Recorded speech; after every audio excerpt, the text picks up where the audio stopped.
अब इस पार्ट में हम लोग देखते हैं रूल नंबर 61 और 68 को। इसमें क्या कहा गया है कि यदि दो verbs not only but also say जोड़कर प्रयुक्त हो तथा not only say sentence start हो तो इसके साथ इन्वर्जन का प्रयोग होता है। इन्वर्जन का मतलब होता है कि सब्जेक्ट से पहले वर्ब का प्रयोग होना। ज्यादातर सेंटेंस जो होता है पहले सब्जेक्ट आता है उसके बाद वर्ब आता है, लेकिन जहाँ इन्वर्जन होता है पहले वर्ब आता है उसके बाद में फिर सब्जेक्ट आता है। तो इस तरह का यदि सेंटेंस रहेगा तो इनके साथ इन्वर्जन का प्रयोग होता है, यानी जो वर्ब है वो सब्जेक्ट से पहले प्रयोग होगा। तो नॉट ओनली के बाद वर्ब का प्रयोग, इसके बाद प्रयुक्त सब्जेक्ट के नंबर तथा पर्सन के अनुसार होता है। जैसे not only does he read but also rights, ना ही वो सिर्फ पढ़ता है बल्कि लिखता भी है। तो देखिए यहाँ पर डज का प्रयोग पहले हुआ है या ही सब्जेक्ट बाद में है ना। तो ये किसके अनुसार प्रयोग किया गया डज का? ही थर्ड पर्सन सिंगुलर सब्जेक्ट है, तो डज डज भी सिंगुलर वर्ब है, सिंगुलर वर्ब का प्रयोग किया गया है। तो इस तरह का सेंटेंस में क्या करना है कि जो वर्ब के बाद जो सब्जेक्ट आएगा, नॉट ओनली के बाद जो वर्ब आ रहा है, नॉट ओनली के बाद वर्ब का प्रयोग किसके बाद प्रयुक्त सब्जेक्ट। नॉट ओनली के बाद वर्ब डज है, उसके बाद कौन सा सब्जेक्ट है? ही है, तो इसके अनुसार हम लोग वर्ब का प्रयोग करेंगे। तो ही के साथ डज का प्रयोग होता है, ही के साथ डू का प्रयोग नहीं करते हैं, है ना, ये गलत हो जाएगा। तो इस तरह का सेंटेंस रहेगा। ये नॉट ओनली से स्टार्टिंग है, नॉट ओनली स्टार्टिंग है और बट आल्सो जुड़ा हुआ है, तो और उसमें इन्वर्जन का प्रयोग होता है, यानी जो वर्ब है वो सब्जेक्ट से पहले प्रयोग होता है। तो उसी के अनुसार हम लोग वर्ब का प्रयोग करेंगे जैसे यहाँ किया गया। अब नेक्स्ट रूल को देखते हैं, रूल नंबर 68। नो सुनर से स्टार्ट होने वाले सेंटेंसेस में भी इन्वर्जन का प्रयोग होता है। नो सुनर का मतलब होता है यूं ही या जैसे ही।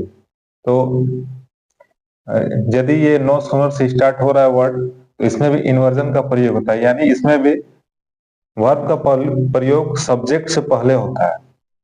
तो नो सुनर के बाद वर्ब का प्रयोग इसके बाद प्रयुक्त सब्जेक्ट के नंबर तथा पर्सन के अनुसार होता है। जैसे यहाँ पर भी डज का प्रयोग किया गया है, तो यहाँ ही है, ही के अनुसार हम लोग यहाँ वर्ब का प्रयोग किया गया है। He third person singular subject है, तो डज भी ये सिंगुलर वर्ब है। No sooner does he go to the office than the telephone rings. जैसे ही वह ऑफिस पहुंचता है घंटी बज उठती है। तो यहाँ देखिए क्या कहा गया है कि नो सुनर से आपका सेंटेंस स्टार्ट हो रहा है तो इन्वर्जन का प्रयोग यानी वर्ब का प्रयोग सब्जेक्ट से पहले होगा, ठीक, और इसी के अनुसार वर्ब का प्रयोग करना है जैसे यहाँ किया गया। यहाँ हम लोग ही के साथ डू का प्रयोग नहीं होगा, डू का प्रयोग नहीं करते हैं, क्योंकि डू का प्रयोग थर्ड पर्सन सिंगुलर के अलावा जितने भी सब्जेक्ट्स होते हैं उनके साथ डू का प्रयोग किया जाता है। आई होप समझ में आया होगा। अब नेक्स्ट रूल की ओर चलते हैं। अब हम लोग देखेंगे रूल नंबर 69 और 70 को।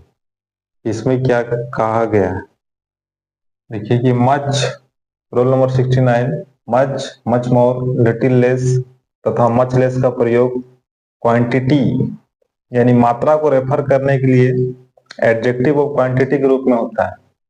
इससे मात्रा का बोध होता है। ये अनकाउंटेबल नाउन के पहले इसका प्रयोग होता है, क्योंकि क्वांटिटी मात्रा का प्रयोग कहाँ होता है जिसमें काउंट नहीं कर सकते। तो much, much more, little less तथा मच लेस का प्रयोग क्वांटिटी को रेफर करने के लिए एडजेक्टिव ऑफ क्वांटिटी के रूप में होता है। इसका प्रयोग सेंटेंस के सब्जेक्ट के रूप में हो तो इसके साथ सिंगुलर वर्ब का प्रयोग होता है। ऐसे भी हम लोग सिंगुलर अनकाउंटेबल नाउन के साथ सिंगुलर वर्ब का ही प्रयोग करते हैं। तो देखिए एग्जाम्पल के रूप में much more remains to be done, बहुत काम किया जाना बाकी है, ठीक है। देखिए मच, मच मोर यहाँ सब्जेक्ट के रूप में है, तो इसके साथ रिमेन्स ये सिंगुलर सब्जेक्ट हो गया मच मोर, रिमेन्स, ये सिंगुलर वर्ब हो गया। यहाँ देखिए रिमेन क्या है, ये प्लूरल वर्ब है, ये जो है इसका प्रयोग नहीं होगा, गलत हो जाएगा ये, क्योंकि ये सिंगुलर सब्जेक्ट है और इसके साथ सिंगुलर वर्ब का ही प्रयोग होगा। Little has been said and much less has been done, बहुत कम कहा गया और बहुत कम किया गया। ठीक, तो यहाँ देखिए लिटिल हैज, लिटिल ये सिंगुलर सब्जेक्ट है और हैज बीन ये भी क्या है, वो सिंगुलर वर्ब, सिंगुलर वर्ब का ही प्रयोग होगा। यहाँ भी हैज बीन देखिए लेस ये सिंगुलर सब्जेक्ट है और हैज बीन ये सिंगुलर वर्ब है। इसके साथ हम लोग हैव बीन प्लूरल वर्ब का प्रयोग नहीं करेंगे। यहाँ भी हैव बीन का प्रयोग, प्लूरल वर्ब का प्रयोग इसमें नहीं होगा। तो इस तरह का आपका सेंटेंस में ये वर्ड रहेंगे, much, much more, little less, much less, और क्वांटिटी को रेफर करने के लिए इसका हम लोग प्रयोग करते हैं एडजेक्टिव ऑफ क्वांटिटी के रूप में। तो इसका प्रयोग सेंटेंस के सब्जेक्ट के रूप में होने पर सिंगुलर वर्ब का प्रयोग करते हैं। अब नेक्स्ट रूल नंबर 70 को देखते हैं। एज का प्रयोग जितने के अर्थ में, देखिए एज का प्रयोग यहाँ क्या, एज का मीनिंग यहाँ क्या आ रहा है, जितने। ठीक है, जितने के अर्थ में हो तो इसके बाद सब्जेक्ट दे छिपा हो रहता है, इसमें सब्जेक्ट जो है वो हिडन रहता है, छुपा रहता है, दे छिपा हो रहता है, अतः एज के साथ प्लूरल वर्ब का प्रयोग हो, क्योंकि सब्जेक्ट क्या छिपा हुआ है, दे क्या है, वो प्लूरल सब्जेक्ट है, तो इसके साथ हम लोग प्लूरल वर्ब का ही प्रयोग करें। There were not so many books as were needed. वहां इसका मतलब कि वहां बहुत सारी किताबें नहीं थी जितने की जरूरत थी। यहाँ एज का मीनिंग जो निकल के आ रहा है वो एज में इसमें दे छिपा हुआ है कि दे वेर नीडेड, वहां उतनी सारी बहुत सारी किताबें नहीं थी। They were not so many books, वहां बहुत सारे किताबें नहीं थी जितने की जरूरत थी। तो यहाँ एज का जो मीनिंग है इसमें दे हिडन है, दे जो है सब्जेक्ट छिपा हुआ है, तो दे के साथ हम लोग प्लूरल वर्ब वर का प्रयोग करेंगे, ये प्लूरल वर्ब है। और यहाँ एज जो है प्लूरल सब्जेक्ट के रूप में प्रयोग हुआ है, इसमें वाच का प्रयोग नहीं करेंगे क्योंकि ये सिंगुलर वर्ब है।